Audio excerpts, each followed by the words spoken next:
Hello guys, and welcome on this new episode on our YouTube channel ExcelXam. So today we are going to see how to analyze someone's location.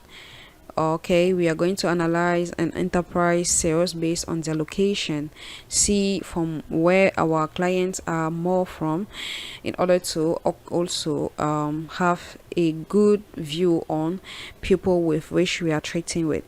So for the location, you can have it from here. Okay, so you can drag the location and include it as a row, and another one included as a value.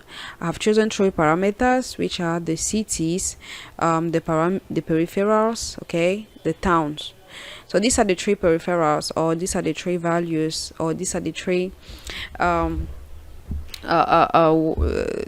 places that we are going to base ourselves in order to locate our pupil. So as you can see from the values, more of the pupil come from the peripherals, just by a 1% more. But you can also have like a percentage count. So you right click and then you choose value field setting, show a value as, you have the column total, and then you have it as a percentage.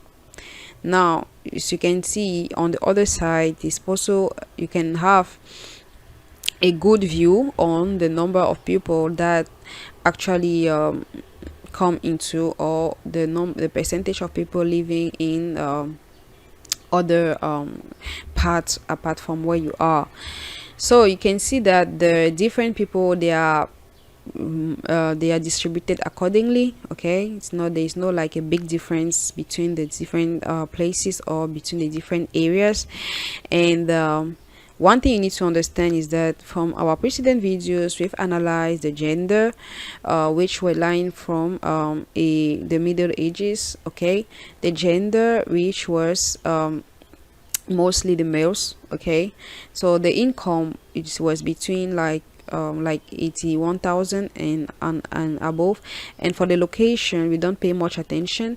So as a conclusion, you can come about the fact that majority of your clients, whenever you want to make, for example, an advertisement, or whenever you want to buy stuffs in the markets, try to lay emphasis on these values for you to make your decisions more clear, more precise, and more consequent. Okay, so we have come to the end of this video. Don't forget to like, to subscribe, and to share. We are going to continue with this kind of video, and let's see soon. Bye bye.